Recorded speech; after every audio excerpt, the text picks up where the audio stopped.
বৌমা, তুমি সকাল সকাল এত খাবার রান্না করে ফেলেছো। যাক, খুব ভালো হয়েছে। এদের দুই ভাইকে এবার অফিসের টিফিন প্যাক করে দাও, না হলে এরা দুজনে এখনই কিন্তু তাড়াহুড়ো করবে। সত্যি বৌদি, তোমার হাতের খাবার খেতে খুব সুন্দর লাগে। আমার তো মনে হয় তোমার হাতে জাদু আছে, সেই জন্যই তোমার হাতের খাবার এত সুস্বাদু হয়। কি করে তুমি এত সুস্বাদু খাবার এত তাড়াতাড়ি বানিয়ে ফেলো বলো তো? সেই জন্যই তো বৌদিকে আমার এত ভালো লাগে। এই, তোরা দুই ভাই বৌদির প্রশংসা না করে এবার বৌদির জন্য দুই যাকে নিয়ে চলে আয় তো। দেখ, এবার কিন্তু সময় হয়ে গেছে। তোরা দুই ভাই এবার বিয়ে করে ফেল, কারণ এই গরমের মধ্যে বড় বৌমাকে একা একা রান্না বান্না করতে হয়, বাড়ির সমস্ত কাজবাজ করতে হয়, আর এটা দেখে কিন্তু আমার একদমই ভালো লাগে না। মা, আমাকে নিয়ে আপনি চিন্তা করবেন না, আমি একদম ঠিক আছি। আর তাছাড়া বাড়ির সব কাজকর্ম করতে আমার খুব ভালোই লাগে, আমি সব করে নেব। কিন্তু হ্যাঁ, আমার দুই দেওরের বিয়েতে আমি কিন্তু খুব আনন্দ করব, আর সেই জন্য আমি এদের দুই ভাইয়ের বিয়েটা কিন্তু খুব তাড়াতাড়ি দিতে চাই। তুমি ঠিকই বলেছ, আর এদের দুই ভাইয়ের বিয়ের বয়সও তো হয়েছে। এই, তোরা দুই ভাই কি কোনো মেয়েকে পছন্দ করে রেখেছিস, নাকি আমাকে খোঁজাখুঁজি করতে হবে? মা, আসলে তোমাকে বিয়ের কথা বলবো বলবো বলে বলা হয়নি, কেননা আমাদের তো সময় হয়ে উঠছিল না। যাক, আজকে যখন তুমি বিয়ের কথা বারবার করে বলছো তাহলে বলেই ফেলি। আমাদের অফিসে সুনিতা নামের একটা মেয়ে আছে, ওকে আমার খুব ভালো লাগে, আর ওকে আমি পছন্দ করি, আর আমি ওকেই বিয়ে করতে চাই। ও বাবা, তাহলে তো দেখছি তুই আগে থেকে মেয়ে দেখেই রেখেছিস। যাক, তাহলে আমাকে আর খুঁজতে হবে না। আর কি রে সৌমেন, তোর কি কেউ আছে নাকি? হ্যাঁ মা, আসলে সঙ্গীতা নামের এক মেয়েকে আমি পছন্দ করি, আর আমি ওকেই বিয়ে করতে চাই। আর তাছাড়া মা, তুমি জানো সুনিতা আর সঙ্গীতা ওরা দুইজন একে অপরের খুব ভালো বান্ধবী, আর ওরা দুজনেই অনেক ধনী। কি বলছিস কি? তোরা ধনী মেয়েদের পছন্দ করেছিস? কিন্তু তোরা জানিস তো আমরা মধ্যবিত্ত, আর ধনী পরিবারের মেয়েরা আমাদের মধ্যবিত্ত পরিবারে এসে দিন কাটাতে পারবে? মা, তুমি ওসব নিয়ে চিন্তা করো না, ওরা দুজনে খুব ভালো করেই সংসার ম্যানেজ করে নেবে। কিন্তু আমি তো শুনেছি ধনী পরিবারের মেয়েরা গরিব বাড়িতে এলে সব সময় সংসারে অশান্তি লেগেই থাকে, বাড়ির কোনো কাজকর্ম ওরা করতে চায় না। ধনী পরিবারের মেয়েদের শুধুমাত্র একটাই উদ্দেশ্য থাকে, পরিবারের সবাইকে আলাদা করে দেওয়ার। ওহ মা, তুমি কোথা থেকে কোথায় ভাবছো বলো তো? আরে বাবা, ওরা দুজনে একদমই ওরকম নয়। আচ্ছা মা, তুমি বলো তো, যদি ওরা দুইজন ওরকম হতো তাহলে আমাদের মতো দুই মধ্যবিত্ত বাড়ির ছেলেকে কেন পছন্দ করতো? সৌমেনের কথা শুনে তার মা কমলা দেবী কোনো কিছুই বলতে পারে না, সেই জন্য কমলা দেবী একদম চুপ করে থাকে। যখনই কমলা দেবী শুনে যে তার ছেলেরা ধনী পরিবারের মেয়েদেরকে বিয়ে করতে চায়, তখন থেকে সেই ব্যাপারটা নিয়ে কমলা দেবী খুবই চিন্তায় পড়ে। কিন্তু বড় বৌমা কবিতা তার শাশুড়ি মাকে রাজি করায়। আর এভাবেই দেখতে দেখতে কিছু মাস পরেই সৌমেনের সঙ্গে সঙ্গীতার এবং সুমনের সঙ্গে সুনিতার বিয়ে হয়। বিয়ে করে তারা তাদের ধনী বউকে মধ্যবিত্ত পরিবারে নিয়ে চলে আসে। আর এভাবেই সেই দিনটা কাটে। পরের দিন সকালে কবিতা তার দুই ধনী যাকে বলে, সঙ্গীতা, সুনিতা, আজকে তো তোমাদের দুজনের প্রথম রান্না, তাই না? তোমরা আজকে সবার জন্য রান্না করবে তো? চলো তাহলে রান্নাঘরে চলো, আমি তোমাদের হাতে হাতে সাহায্য করে দেব। হোয়াট? এসব তুমি কি বলছো? আমরা রান্না করব? বাড়িতে আমরা কখনোই রান্নাঘরে যেতাম না। আমাদের বাড়িতে 2-3টে করে কাজের লোক ছিল, আর এখানে এসে আমাদের শেষ পর্যন্ত রান্না করতে হবে? আমরা কি এই বাড়িতে রান্না করার জন্য এসেছি? বিয়ে হতে না হতেই আমাদেরকে কাজের মেয়ে বানিয়ে দিচ্ছেন, তাই তো মা? দেখো দিদি, আমি রান্নাঘরে যেতে পারবো না, কারণ আমি বিয়ের জন্য সুন্দরভাবে নেল পেন্ট করিয়েছি, আর এখন যদি আমি রান্নাঘরে গিয়ে রান্না করি তাহলে কিন্তু আমার নেল পেন্ট নষ্ট হয়ে যাবে। এত দামি নেল পেন্ট আমি কখনোই নষ্ট হতে দিতে পারবো না। শুধু কি তুই একা করিয়েছিস? আমিও তো করেছি। আর দেখো দিদি, আমি এই সুন্দর শাড়ি পরে কিভাবে রান্নাঘরে যাব বলো? আমি আজকে রান্না করতে পারবো না। আর আমি তো কত দামি শাড়ি পরে আছি, এই শাড়িটা পরে আমি যদি রান্নাঘরে গিয়ে রান্না করি তাহলে তো আমার শাড়িটা নোংরা হয়ে যাবে। তোমরা কি বলছো এসব? তোমরা তো মধ্যবিত্ত পরিবারের বৌমা এখন, তাই এখন কিন্তু তোমাদেরকে সবটাই মেনে নিতে হবে। বাপের বাড়িতে কি করতে সেসব এখানে কিছুই চলবে না। এখন তোমাদের অলসতা মায়ের বাড়িতেই রেখে এসো, কেমন? থাক মা, আপনি কেন শুধু শুধু ওদেরকে এরকম ভাবে বলছেন? আসলে ওরা তো ধনী পরিবারের মেয়ে, ওরা বাড়ির কোনো কাজই জানে না, তাহলে আর ওদেরকে চাপ দিয়ে কোনো লাভ নেই। ঠিক আছে, তোমাদেরকে কিছু করতে হবে না, আমি রান্না করে নিচ্ছি। এভাবেই কবিতার দুই ধনী যা আসার পরও তাকেই রান্না বান্না করতে হয়। এভাবেই দেখতে দেখতে কিছুদিন কাটে। ঠিক এভাবেই কবিতা প্রতিদিন তার দুই ধনীজাকে রান্না না করতে দিয়ে নিজেই রান্নাবান্না করে নিত। আর কবিতা তার দুই ধনীজা সঙ্গীতা এবং সুনিতাকে কোনো কাজ করার কথাও বলতো না। অন্যদিকে কমলা দেবীর বয়স বাড়ার সঙ্গে সঙ্গে সে মাঝে মধ্যেই এখন প্রচন্ড পরিমাণে অসুস্থ হয়ে পড়ে। এমনই একদিন, মা, আপনার কি হয়েছে? আপনি এভাবে শুয়ে আছেন কেন? আপনার শরীর কি খুব খারাপ লাগছে? দেখো না বৌমা, আজকে আমার শরীরটা সত্যিই খুব খারাপ লাগছে। আচ্ছা বৌমা, তুমি তো রান্না করছিলে, রান্না করতে করতে আমাকে দেখতে চলে আসলে। না না, তুমি আগে রান্নাটা করে নাও, না হলে আবার খাবার পুড়ে যেতে পারে। তুমি বরং আমার কাছে ছোট বৌমা আর মেজ বৌমাকে ডেকে দাও। ঠিক আছে মা, আমি ওদের দুজনকে এখনই আপনার কাছে ডেকে দিচ্ছি। এই বলে কবিতা রান্নাঘরে যায় আর তার দুই ধনীজাকে শাশুড়ি মায়ের কাছে পাঠিয়ে দেয়। সঙ্গীতা এবং সুনিতা তারা দুজনেই তাদের শাশুড়ি মায়ের কাছে এসে বলে, কি হয়েছে মা? আপনি কেন আমাদেরকে বারবার ডাকছেন বলুন তো? আপনার জন্য আমরা তো ঠিকভাবে বসে থাকতেও পারছি না। একটু যে শান্তি করে বসে ফোন ঘাঁটবো সেটারও তো সুযোগ দিচ্ছেন না। আপনার কি হয়েছেটা কি? তোমরা তো জানো আমার শরীর অসুস্থ, আর আমার সঙ্গে তবুও এরকম ভাবে কথা বলছো।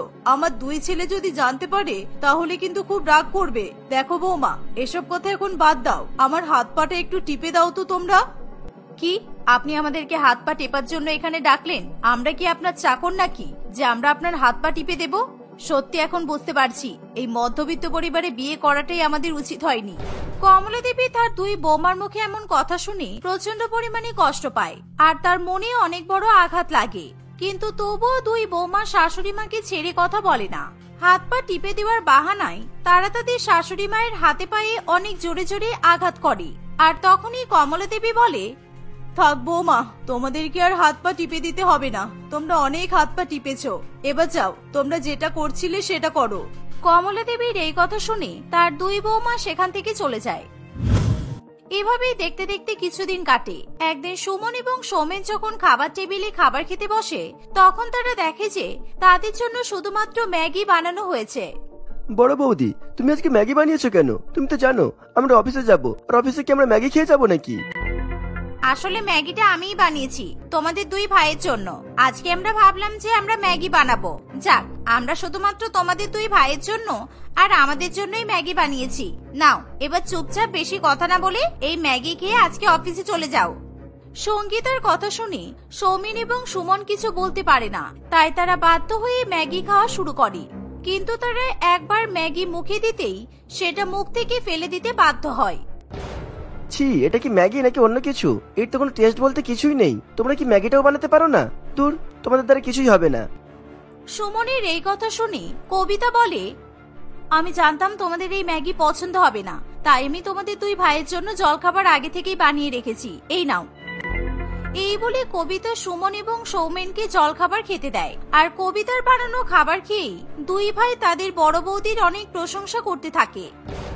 দেখো দেখো, বড় বৌদিকে দেখো, বড় বৌদিকে দেখে অন্তত কিছু শেখো। বড় বৌদি আমাদের পছন্দ অপছন্দ সবকিছু খেয়াল রাখে। আর তোমরা তো শুধুমাত্র এই বাড়িতে নিজেদের মতো করে দিন কাটাচ্ছ, আমাদের কথা তো একবারও ভাবো না। বৌদি, তোমাকে অনেক অনেক ধন্যবাদ। আজকে তুমি না থাকতে তাহলে আমাদের হয়তো এই দুই ভাইকে এই বাজে ম্যাগি খেয়ে অফিসে যেতে হতো। এভাবে তারা দুই ভাই যখন বড় বৌদির প্রশংসা করে তখন দুই ধনীজা সঙ্গীতা এবং সুনিতা প্রচন্ড পরিমাণে হিংসা করে। আর সেই জন্য তারা দুজনে মিলে একটা প্ল্যানিং করে ফেলে।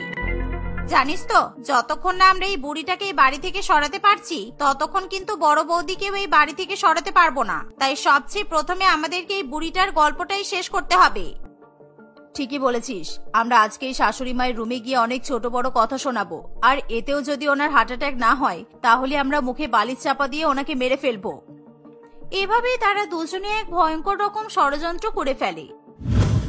পরের দিন সন্ধ্যাবেলা সৌমেন এবং সুমন অফিসে ছিল আর কবিতাও রান্নাঘরের কাজে ব্যস্ত ছিল। আর কবিতার স্বামী যে সবসময় কাজের সূত্রে শহরেই থাকতো, বছরে একবার কিংবা দুবারই সে বাড়িতে আসতো। আর সেই সুযোগে সুনিতা এবং সঙ্গীতা সেদিন শাশুড়ি মায়ের রুমে গিয়ে তাকে অনেক ছোট বড় কথা বলে। আর তাদের মুখে উল্টোপাল্টা কথা শুনে শাশুড়ি মায়ের হার্ট অ্যাটাক করে আর সে সেখানেই শেষ নিঃশ্বাস ত্যাগ করে। যাক, তাহলে আমাদের আর কষ্ট করে বালিশ চেপে ধরতে হলো না। খুব ভালো হয়েছে, এবার চল এখান থেকে কেটে পড়া যাক। আর গিয়ে বড় বৌদিকে ডেকে দেব। ওরা দুই ভাই যখন অফিস থেকে আসবো তখন আমরা এখানে আসবো, আর তারপর সব দোষ বড় বৌদির ঘাড়ে চাপিয়ে দেব। এই বলে সুনিতা এবং সঙ্গীতা সেখান থেকে চলে যায়, আর তারা দুজনে নিজেদের রুমে গিয়ে বসে বসে হাসি ঠাট্টা করতে থাকে। অন্যদিকে কবিতা যখন তার শাশুড়ি মায়ের রুমে আসে তখন সে তার শাশুড়ি মাকে ডাকাডাকি করতে থাকে, কিন্তু তবুও তার শাশুড়ি মা কোনোভাবেই চোখ খোলে না আর কোনো সাড়াও দেয় না। আর ইতিমধ্যেই সেখানে সুমন এবং সৌমেনও চলে আসে, আর তাদের সঙ্গে সঙ্গে সুনিতা এবং সঙ্গীতাও সেখানে এসে বলে, একি দিদি, তুমি মাকে মেরে ফেললে? আমার তো মনে হচ্ছে তুমিই মাকে মেরেছো। আমি জানি এই কাজ তুমি ছাড়া আর কেউ করতে পারে না। না না সঙ্গীতা, এ তুমি কি বলছো? দেখো, আমি তো মাকে কত ডাকছিলাম, কিন্তু মা তো কোনো সাড়া শব্দই দিচ্ছে না। আমি এইমাত্র রুমে এলাম, আর তোমরা আমার উপর এভাবে দোষ চাপাচ্ছ। সুমন, সৌমেন, তোমরা অন্তত আমাকে বিশ্বাস করো। কবিতার কথা তার দুই দেওর কিছুতেই বিশ্বাস করতে চায় না। তারা দুজনেই কবিতাকে অবিশ্বাস করে তাকে অনেক ছোট বড় কথা শোনায়। এভাবেই কিছুদিন কাটে, আর একদিন দুই ধনীজা প্রপার্টির কাগজ নিয়ে কবিতার কাছে এসে বলে, সুমন, তুমি কি জানো তোমার বড় বৌদি কতটা চালাক? মা মারা যাওয়ার পরেই নিজের নামে প্রপার্টি করে নেওয়ার প্ল্যানিং করছে। এই দেখো, আমি আলমারি থেকে তোমাদের প্রপার্টির কাগজটা খুঁজে পেলাম।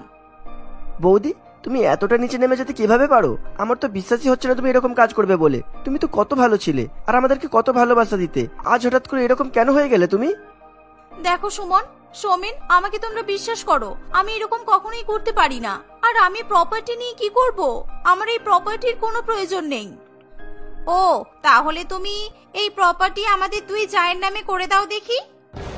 সঙ্গীতার এই কথা শুনে কবিতা বাধ্য হয়ে কাঁদতে কাঁদতে তার দুই ধনী জায়ের নামে প্রপার্টি করে দেয়। আর যখন সমস্ত বাড়ি তাদের দুই ধনী জায়ের নামে হয়ে যায় তখন তারা কবিতাকে ঘাড় ধাক্কা দিয়ে বাড়ি থেকে তাড়িয়ে দেয়। তখন গরিব যা কবিতা রাস্তায় রাস্তায় এদিক ওদিক ঘোরাফেরা করতে থাকে। এভাবেই কিছুদিন কাটে, আর একদিন সে রাস্তার উপর অজ্ঞান হয়ে পড়ে যায়। আর তখনই এক বড় গাড়ি করে একজন এসে কবিতার সামনে দাঁড়ায়, আর কবিতাকে তুলে নিয়ে সোজা হসপিটালে যায়। জ্ঞান ফিরতেই কবিতা তার স্বামী মোহনকে দেখতে পায়। কবিতা, তোমাকে আর এদের কাছে থাকতে হবে না। আমি জানি তোমার সঙ্গে কি হয়েছে। আশেপাশের পাড়ার প্রতিবেশী সবকিছু আমাকে শুনিয়েছে। এমন সময় সেখানে মোহনের দুই ভাই এবং তাদের স্ত্রীরা এসে হাজির হয়। আসলে সৌমেন এবং সুমন দুজনেই তাদের স্ত্রীদের কুকর্মের কথা সম্পূর্ণভাবে জানতে পেরে যায়।